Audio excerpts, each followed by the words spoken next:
Schedule ప్రకటించడంలోనూ రాష్ట్ర శాఖల నుంచి కేంద్రం దాకా చేయాల్సినటువంటి మహాసభ చేయలేకపోయినాం.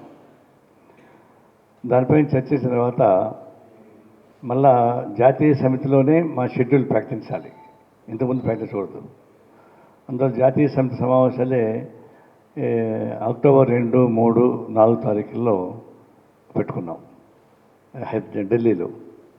ఆ జాతీయ కౌన్సిల్ సమావేశంలోనే మా షెడ్యూల్ ప్రకటించబడుతుంది. అయితే వెన్యూ మాత్రం ఫిక్స్ అయింది. విజయవాడలో ఆల్ ఇండియా మహాసభ పెట్టడానికి వాళ్ళు అంగీకరించారు. కేంద్ర పార్టీ కూడా దాన్ని ఆమోదించింది. ఆ వెన్యూ ఒకటి ఫిక్స్ అయింది తప్ప షెడ్యూల్ మొత్తం కూడా ఫస్ట్ వీక్లో ప్రకటిస్తాం. అయితే ఇప్పుడు వస్తున్నటువంటి రాజకీయ పరిణామాలు చూస్తుంటే మన పక్క దేశం ఏంటంటే ఆఫ్ఘనిస్తాన్. ఆ ఆఫ్ఘనిస్తాన్ విషయంలో మన భారతదేశం త్రిశంక స్వర్గంలో ఇరుక్కుపోయింది. అక్కడేమో అమెరికన్ వ్యతిరేక పవనాలు వీచేటువంటి తాలిబాన్కి, ఇప్పుడు పాకిస్తాన్కి కూడా వ్యతిరేకంగా ఉండేటువంటి వర్గం ఒకటే వచ్చింది. అందులో ఈ రెండు ఘర్షణలు పాకిస్తాన్కి అనుకూలంగా ఉంటుంది, దాని చెప్పు చేతులు ఉంటుంది అనుకున్నాం. కానీ పాకిస్తాన్కి అనుకూలంగా అట్లా కనపడడం లేదు. వాళ్ళు ఒక ఇండిపెండెంట్ లైన్ తీసుకొని ప్రయత్నిస్తున్నారు. అన్ని దేశాలతో సంబంధాలు పెట్టుకోవడానికి కూడా ప్రయత్నిస్తున్నారు. ఒకవైపు చెప్తూనే లోపల మాత్రం వాళ్ళ అరాచకాలు ఏమీ పోలేదు. అరాచకాలు అట్లా జరుగుతూ ఉన్నాయి. తర్వాత మానభంగాలు చేస్తున్నారు, హత్యలు చేస్తున్నారు, మహిళలకు స్వేచ్ఛ లేకుండా చేస్తున్నారు. ఇవన్నీ జరుగుతున్నాయి. ఈ తరుణంలో మన భారతదేశం పక్క దేశం ఉండి పెద్ద దేశంగా ఉన్నప్పుడు ఒక స్పష్టమైన వైఖరి తీసుకోవడానికి ఇది ప్రో అమెరికా ముద్ర పడిపోయింది మోడీకి. మొట్టమొదటి మన భారతదేశం నాలాయన్ పాలసీలో ఉండేవాళ్ళం, అదైన విదేశాంగ విధానంలో ఉండేవాళ్ళం. మోడీ వచ్చిన తర్వాత పర్ఫెక్ట్గా అమెరికా సామ్రాజ్యవాద అనుకూల విధానాలు తీసుకున్నాడు. ఆ తీసుకోవడం వల్లనే ఇజ్రాయెల్తో సంబంధాలు పెట్టుకున్నాడు. ఇజ్రాయెల్ సంబంధాలు పెట్టుకోవడం వల్లనే పెగసస్ నిఘా నెత్తిని చుట్టుకున్నది. ఇప్పుడు ఆఫ్ఘనిస్తాన్లో ఏ విషయం తీసుకోవాలనో అర్థం కాని పరిస్థితి ఏర్పడిపోయింది.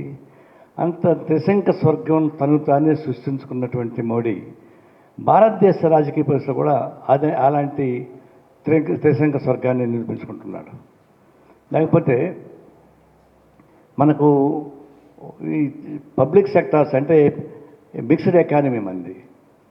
జాతీయ స్థాయిలో కేంద్ర స్థాయి ఎక్కడ కానీ ప్రభుత్వ రంగ పరిశ్రమ అనేది అనివార్యంగా పెట్టుకున్నాం. ప్రభుత్వ రంగ పరిశ్రమలు లేనిదే ప్రభుత్వానికి వెన్నుముక ఉండదు. ఆర్థికంగా వాళ్ళు డిసైడ్ చేస్తుంటారు. అందువల్ల ఎప్పుడు పబ్లిక్ సెక్టార్స్ డామినేట్ చేయాలి, ప్రైవేట్ సెక్టార్స్ కూడా ఉండాలనేది అది మిక్స్డ్ ఎకానమీలో భాగంగా మనం ఒప్పుకున్నాం. అయితే క్రమంగా ప్రైవేట్ సెక్టార్స్కి ఎక్కువ అవకాశం ఇచ్చేటువంటి పద్ధతుల్లో కాంగ్రెస్ పార్టీ ముందు ప్రయత్నించింది. వాళ్ళు ఏం చేశారంటే సిక్ మిల్ని అమ్మేస్తాం అన్నారు. ఇప్పుడు మోడీ వచ్చి సిక్ మిల్ని ఓడుకుంటాడు, లాభాలు వచ్చే మిల్లు అమ్మాలి కదా, ఫ్యాక్టరీస్ అమ్మాలి కదా చెప్పేసి లాభాలు వచ్చేటప్పుడు అమ్మడం మొదలుపెట్టాడు. ఎల్ఐసిలో లాభాలు లేదు, బిఎస్ఎన్ఎల్ లాభాలు లేదు. ఏదైనా నష్టం వస్తే ప్రభుత్వ విధానాల వల్ల లోపల నష్టం తప్ప, ఏ పబ్లిక్ సెక్టర్లో కానీ ప్రభుత్వ విధానాల లోపాల వల్ల నష్టం వస్తుంది తప్ప లేకపోతే రాదు. ఇది ప్రైవేట్ వాళ్ళకి రాయితీలు మీరు ఎక్కువ ఇస్తున్నారు, పబ్లిక్ సెక్టర్ వేయడం లేదు. బిఎస్ఎన్ఎల్కి లోన్ ఏమిటి ఎవరు, రిలయన్స్ వాడికి 10,000 కోట్ల రూపాయలు ఇచ్చారు. బిఎస్ఎన్ఎల్కి 10,000 కోట్ల ఇవ్వడం లేదు. G4 ఇవ్వమంటే వీళ్ళకి ఇవ్వలేదు, G4 వాళ్ళకి ఇచ్చాడు. అట్లా పబ్లిక్ సెక్టార్స్ నాశనం కావడానికి కేంద్ర ప్రభుత్వం ఉన్నటువంటి స్వార్థపరుల విధానం ప్రైవేట్ ఫ్యాక్టరీలకు అనుకూలంగా ఉన్నటువంటి పద్ధతి. ఆ క్రమంలోనే ఇప్పుడు స్టార్ట్ చేశారు మానిటైజేషన్ పేరుతోటి. మానిటైజేషన్ అంటే ఏంటి? కొత్త పేరు పెడతాను. నిర్మలా సీతారామన్ తెలివైనామే కొత్త పేర్లు పెడతామని ఆమెని ఈ బిడ్డ పుట్టంగానే పేరు పెట్టమని అడుగుతుంటారు. అట్లా పేరు పెట్టే వాటికి మనం పంపిస్తే బెటరు. మంచి పేర్లు పెట్టారు పిల్లలకి. ఆయన తీసుకొచ్చి దేవుడు పెట్టారు. ఆమె మానిటైజేషన్ అంటే ఏంటి? ప్రైవేటైజేషన్ అంటే ఏంటి? సెల్లింగ్, అమ్మేయడం. దీన్ని ఓనర్షిప్ మాది అంటుంది. ఓనర్షిప్ 99 ఏళ్ళు లీజుకి ఇచ్చిన తర్వాత ఈయన చేతిలో ఏముంటుంది? విశాఖపట్నం 99 ఏళ్ళు లీజుకి ఇస్తే, లేకపోతే ఇంకొకటి 99 ఏళ్ళు లీజుకి ఇస్తే, ఇక వీళ్ళ చేతులు ఉండి కూడా ఏం లాభం? ఉత్సవ విగ్రహాలు ఆడితే. అందువల్ల మోసపూరితం, ప్రజానీకాన్ని మోసం చేయడానికి కొత్త కొత్త పేర్లతోటి ప్రయోగం చేసేటువంటి పద్ధతికి వచ్చింది. ఇప్పుడు దీన్ని ఆసక్తి చూసినటువంటి వనోపల్లి వర్గం, ఇప్పుడు అదాని ఆయన గురించి అన్నీ చెప్పాం, మళ్ళీ వాళ్ళు చెప్పకెళ్ళా. కొత్తగా చెప్పేదంటే మాకు తెలిసిన సమాచారం, కోస్టల్ ప్రాంతం మొత్తం భారతదేశంలో ఆంధ్రప్రదేశ్కు ఉన్నంత కోస్టల్ మార్గం ఇంకొకరికి లేదు. లాంగెస్ట్ ఇచ్చాపురం నుంచి తలదాకా కోస్టల్ ప్రాంతం మొత్తం అదానికి ఇచ్చేస్తున్నారు. అక్కడ ఏమైనా చేసుకోవచ్చు. పవర్ అనే మినరల్స్, శాండ్కి సంబంధించిన మినరల్స్, తర్వాత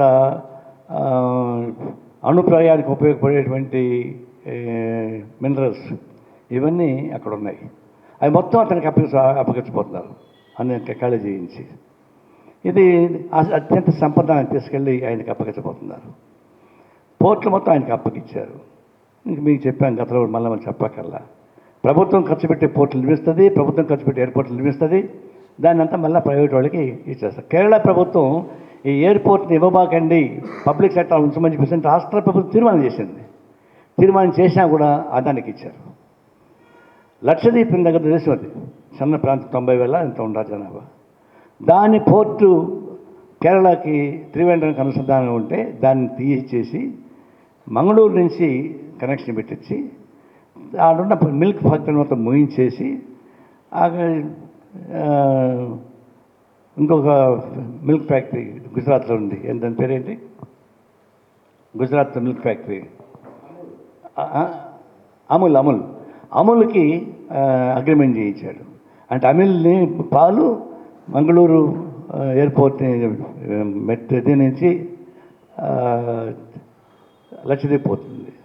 అంటే కేరళతో సంబంధం ఉండకూడదని చెప్పేసి అని అక్కడ మాంసం నిషేధించింది. అక్కడ ఉండేది మొత్తం 98% ముస్లిమ్స్ ఉంటారు. వాళ్ళు గొడ్డు మాంసం కూడా ఏం తింటారు వాళ్ళు, అది చేయించింది. అన్నీ క్లోజ్ చేయించారు. అంటే వీళ్ళకు అంటే ఏంటంటే అది కూడా ఒక కాశ్మీర్ లాగా ఒక టూరిస్ట్ క్లబ్గా మార్చి కార్పొరేట్ కంపెనీస్కి లక్షద్వీప్ మొత్తం కూడా అప్పగించడానికి, అది మంచి యాత్రాస్థలం కాబట్టి. అంటే దేశంలో అన్ని రకాల ప్రొడక్షన్స్ మొదలుకొని విహారయాత్ర మొదలుకొని అన్నీ కూడా ఈ అంబానీ అదానీ. నిన్న ఒకటి చూసా, అదానీ వాళ్ళ మార్కెట్ ఎట్లా ఉంటుందో వాళ్ళ గోడౌన్లో, వాళ్ళ యాపిల్స్ కొనుగోలు, అన్ని వెజిటబుల్స్ కొనుగోలు చేసి మళ్ళీ ఎట్లా అమ్ముతున్నారో చూసాం. చాలా ఘోరమైన రైతుల నోట్లో మట్టి కొట్టి చివరికి వాళ్ళు అమ్మేటప్పుడు మళ్ళీ రైతుల నోట్లో మట్టి కొట్టే పద్ధతిలో జోబులు కొట్టేస్తున్నారు. అంత బహిరంగ లూటీగా ఉన్నటువంటి పరిపాలన సాగుతూ ఉంది. ఇది చాలా ప్రమాదం. ఒకవైపున ఆర్థిక స్వాతంత్రం ప్రభుత్వం చేతులు లేకుండా, ఆర్థిక స్వాతంత్రం ప్రైవేట్ మోనోపలి కార్పొరేట్ కంపెనీస్కి అప్పగించేటువంటి పద్ధతిలో ఇది సాగుతూ ఉంది. దానికి సెకండ్ని అడ్డం పెట్టుకొని యుద్ధం చేసినట్టుగా ఈ నిర్మలా సీతారామన్ని అడ్డం పెట్టుకొని మోడీ యుద్ధం చేస్తున్నాడు. స్పోక్స్మెన్ ఆమె చేసేదంత అతను ఆడకూతుని అనకూడదు కదా, ఏదంటే అవి పాపం కదా, కలకంటకని ఉండకూడదు కదా, ఆమె నేను తిట్టకూడదు కదా, ఆమెను అడ్డం పెట్టుకున్నాడు. మరి సెకండ్ హ్యాండ్ అడ్డం పెట్టుకుని యుద్ధం చేస్తూ ఉన్నాడు. ఇది ఒకవైపు జరుగుతోంది.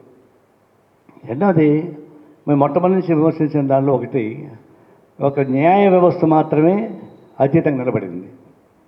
మిగతా సిబిఐ కానీ ఎన్నికల కమిషన్ కానీ అన్నీ లొంగిపోయినాయి.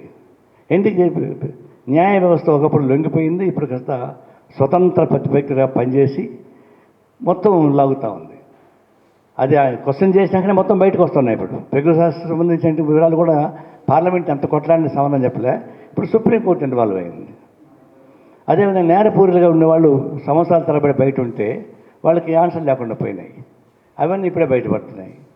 అడుగుతూ ఉన్నారు, ఎందుకు కారణం చెప్పండి, ఎవరిని ఎంతకాలం బయట ఉంచారు, బెయిల్ ఎందుకు ఎంతకాలం ఉంది, దానికి సంగతి చెప్పని అడుగుతున్నారు. అందువల్ల ఈ న్యాయ వ్యవస్థ ఒకటి నిలబడింది, కానీ ఎన్నికల వ్యవస్థ నిలబడలే. అది పప్పెట్ లాగానే ఉంది. Election commission of India is a puppet. వాళ్ళు మమతా బెనర్జీ ఎన్నికలు పెట్టమంటే పెడతారా? మరి తెలంగాణ ఎందుకు వాయిదా వేశారు? ఎవరు వాయిదా అని అడిగారు? జనం అడిగారా? ఎందుకు వేశారు? అంటే ఎన్నికల కమిషన్ కూడా ఒక ప్రలోభాల్లో కూరుకుపోతూ ఉంది. స్వతంత్ర ప్రతివ్యక్తి లేనటువంటి పరిస్థితికి వచ్చేసింది. ఇప్పుడు సిబిఐని ప్రశ్న మీద ప్రశ్న చేస్తుంది న్యాయ వ్యవస్థ. నేను సిబిఐ చెప్పలేకుండా పోతుంది. ఎందుకంటే ప్రభుత్వం సిబిఐ ద్వారా అనేక తప్పుడు పనులు చేయించింది. ఇప్పుడు ఆ తప్పుడు పనులకు సమాధానం చెప్పలేక వస్తూ ఉంది. అది కుర్తుల పడిన ఎలుకలాగా. ఇది రాజ్యాంగ వ్యవస్థ, నీతి ఆయోగ్ కానీ, సిబిఐ కానీ, ఎన్నికల కమిషన్ కానీ, న్యాయ వ్యవస్థ కానీ, ప్రెసిడెంట్ ఆఫ్ ఇండియా కానీ, ఇవన్నీ పవిత్రమైనటువంటి సంస్థలు. అట్లాంటి దాన్ని నిర్వహణ చేయడానికి ప్రయత్నిస్తే ఇప్పుడు మెడకు చుట్టుకుంది. ఇప్పుడు దాన్ని ఎట బయటపడతారని ఒకటి.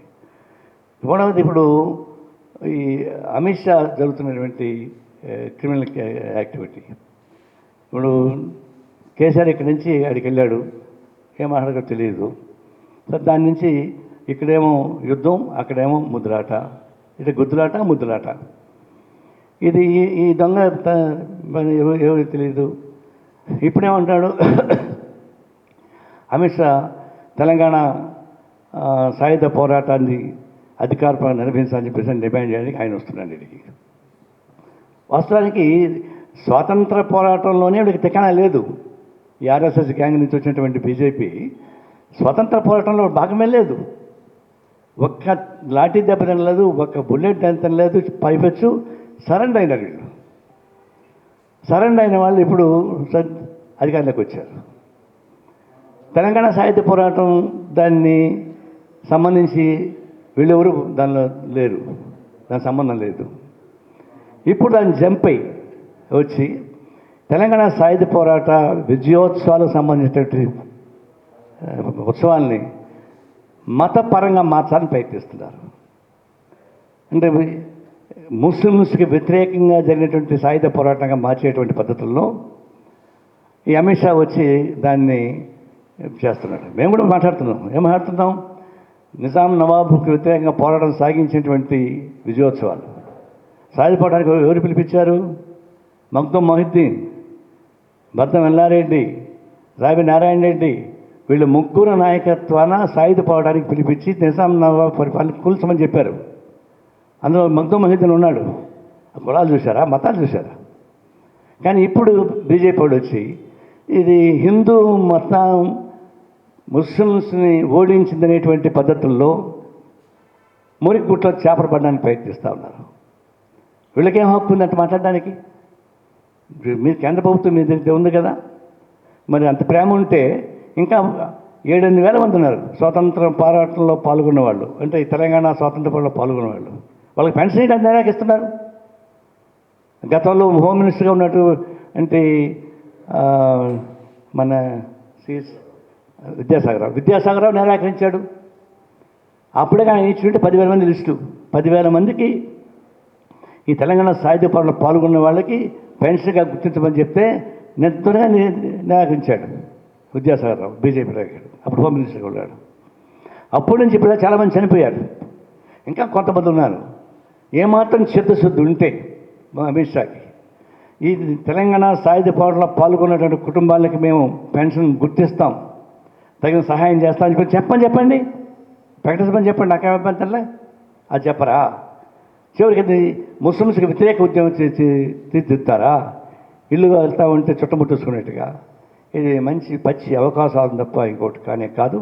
ఇది బీజేపీకి ఎలాంటి నైతిక హక్కు లేదు.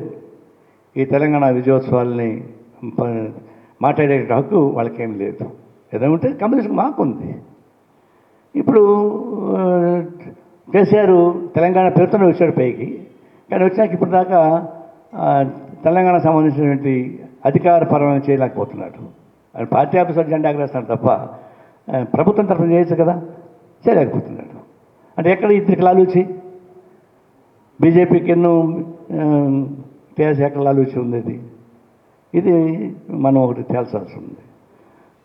మూడవది, ఇప్పుడు అగ్రికల్చర్ మొదలుకొని వ్యవసాయ రంగాన్ని మొదలుకొని మొత్తం వాళ్ళకి అంటగట్టేటప్పుడు ఈ పబ్లిక్ సెక్టర్స్ మొత్తం కూడా ఆ విధంగా అమ్మేస్తూ ఉన్నప్పుడు చివరికి హైవేస్ కూడా అమ్మేస్తున్నారు.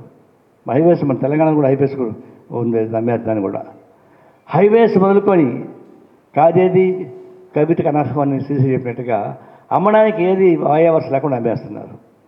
ఈ జరుగుతున్న తరుణంలోనే ఒకవైపు ప్రజా వ్యతిరేక చర్యలు తీసుకుంటూ నిరుద్యోగ సమస్య పరిష్కారం చేయకుండా దానికి కౌంటర్గా ఈ హిందూ మతోన్మాదాన్ని రెచ్చగొట్టేటువంటి పద్ధతుల్లో వాళ్ళ పరిపాలన సాగుతూ ఉంది. వాళ్ళు అడుగులు చేస్తున్నారు. ఈ విధంగా చేయడం వల్ల వాళ్ళ పరిపాలితున్న పరువుని కాపాడుకోవడానికి మళ్ళా మతాన్ని అడ్డం పెట్టుకొని ప్రయత్నిస్తున్నారు. ఇవన్నీ చూసిన తర్వాతనే ఇది చాలా ప్రమాదం. ఆర్థికంగా ప్రమాదం పడ్డాం. ప్రజాస్వామ్యాన్ని కూని చేస్తున్నారు. ప్రశ్నించేవాడందరినీ కూడా కేసు పెడతా ఉన్నారు. చివరికి 124A సెడేషన్ సెక్షన్ ఎత్తేయమని చెప్పడానికి సిద్ధంగా లేరు. అంటే దేశద్రోహం కేసు ఇంకా అట్లా ఉండాలా. ఈ విధంగా ప్రశ్నించే వాళ్ళని గొంతు నొక్కడానికి ఉపయోగపడే పద్ధతి చేస్తూ ఉన్నారు. నిరంతరం జైల్లో వస్తూ ఉన్నారు. వరవరావు లాంటి వాళ్ళని, ప్రొఫెసర్ సాయిబాబు లాంటి వాళ్ళని అట్లే ఉంచారు. ఇంకా చాలామంది ఆటంకం పెడుతున్నారు. అంటే స్వేచ్ఛ లేదు, ప్రజాస్వామ్య హక్కులు లేవు, తర్వాత సెక్యులరిజం దెబ్బతింటా ఉంది. ఆర్థిక స్వాతంత్రం మొత్తం కూడా అంబానీ అదానికి అప్పగిస్తూ ఉన్నారు. వీళ్ళు చేసేదేంటి? పోలీసులను అడ్డం పెట్టుకొని ఉద్యమకారులను అనడానికి ఉపయోగపడే హక్కులు తప్ప ఇంకేం లేవు. ఈ దానికోసం కాదు ప్రజాస్వామ్యం కాపాడుకుంది. అందుకని ఈ మోడీ అమిత్ షా ద్వంద్వ ఒక గ్యాంగ్ పరిపాలన నుంచి విముక్తి చెందాల్సిన అవసరం ఉంది. కాబట్టి ఆ దేశం మొత్తం అందరూ 19 పార్టీలు కలిసి రేపు 27వ తారీఖున బంద్కి పిలిపించారు. గతంలో 25 అన్నారు, మళ్ళీ వాయిదా పడింది. అదే శనివారం వచ్చింది కాబట్టి మండే 27వ తారీఖు భారత్ బంద్. ఈ మోడీ ప్రభుత్వం పరిపాలించే నైతిక హక్కు లేదు. మోడీ రాజీనామా చేయలేని డిమాండ్ పైనే భారత్ బంద్ జరుగుతూ ఉంది. ఇది జరుగుతూ ఉంది. మళ్ళా నిన్న పంజాబ్లో ఇంత దాడి చేశారు రైతులపైన. వాళ్ళపైన దాడులు చేయడమే కాదు, వాళ్ళు నిషేధిస్తున్నారు ఉద్యమాన్ని కూడా. రణరంగంగా మారుతూ ఉంది. ఆఫ్ఘనిస్తాన్ జరిగే దానిపైన మోడీ హడావుడి పడుతున్నాడు. కానీ నీకున్నటువంటి నీ ముడ్డానికన్నా 150 కిలోమీటర్లు జరిగేటువంటి రైతుని గుర్తురాదా? దానికి ఆలోచించరా? అందువల్ల ఇట్లాంటి అప్రజాస్వామ్య పాలనకి చరమగతం పాలన ఉద్దేశంతో భారత బంద్కి పిలిపిస్తున్నాం. దానిలో అన్ని రాజకీయ పార్టీలు కలిసామని కోరుతా ఉన్నాం. ఆ బంద్లో తెలంగాణ ముఖ్యమంత్రి టీఆర్ఎస్, టీడీపీ రెండు కూడా కలిసి రావాలని కోరుతా ఉన్నాను.